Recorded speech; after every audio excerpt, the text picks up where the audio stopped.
Obi-Wan Kenobi, Yoda, Cal Kestis, Kanan Jarrus, Ahsoka Tano. We keep learning about more and more Jedi that survived Order 66 in the larger Jedi Purge. But did too many Jedi survive? This is a question that pops up time after time, so let's address it. I think the issue largely stems from that one scene in Return of the Jedi where Yoda tells Luke that he will be the last of the Jedi after he dies. And he does say the last of the Jedi, not literally the last one, so I think there is some wiggle room in what he said, even though I think when the line was written, George Lucas and Lawrence Kasdan did mean Luke would be the one and only Jedi left.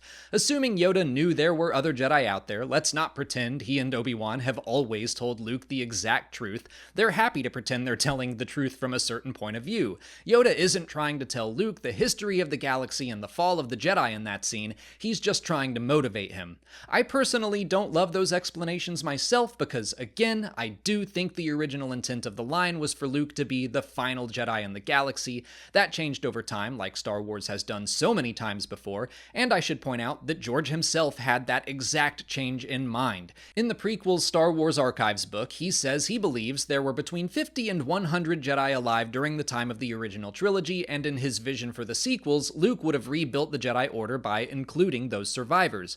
When we look at the number of survivors in canon right now, I would say there are around 14 that we know of that survived the Jedi Purge. That's people who survived Order 66 and the initial hunt by the Inquisitors. Survivors who made it well into the reign of the Empire, and I'm not including the Inquisitors because that's cheating. People like Seer Junda and Eno Cordova who made it at least 10 years past the end of the Clone Wars. That's not that many survivors, all things considered. Even if we went with Lucas's max number and say that maybe 100 Jedi survived through the original trilogy, out of the 10,000 that were alive at the start of the Clone Wars, that means there would be only 1% left. That means Palpatine's plan of putting the Jedi into a war to whittle down their numbers, then executing Order 66, then hunting down the remainder was 99% effective. I would say that's pretty good, and 100 survivors isn't that unrealistic of a number. That said, I do still pause every time we learn of another survivor. Even if the number is acceptable realistically, I don't necessarily want us to reach that number. I think that's too many, and I do think it undercuts the importance of Luke's success in Return of the Jedi. And even though I do believe Luke or Leia were the only two people that could have potentially saved Vader and therefore destroyed the Emperor, anytime we learn of a new survivor, we have to ask where they were during the Galactic Civil War.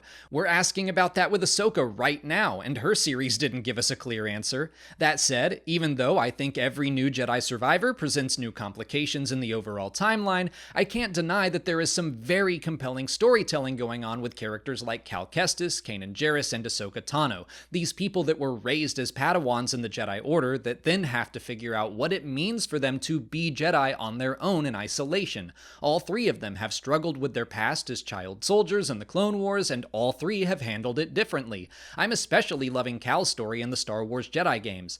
But to answer the initial question, are there too many Jedi survivors? The logical side of me says no. Even if we do eventually reach 100 total survivors, I think that's an understandable number.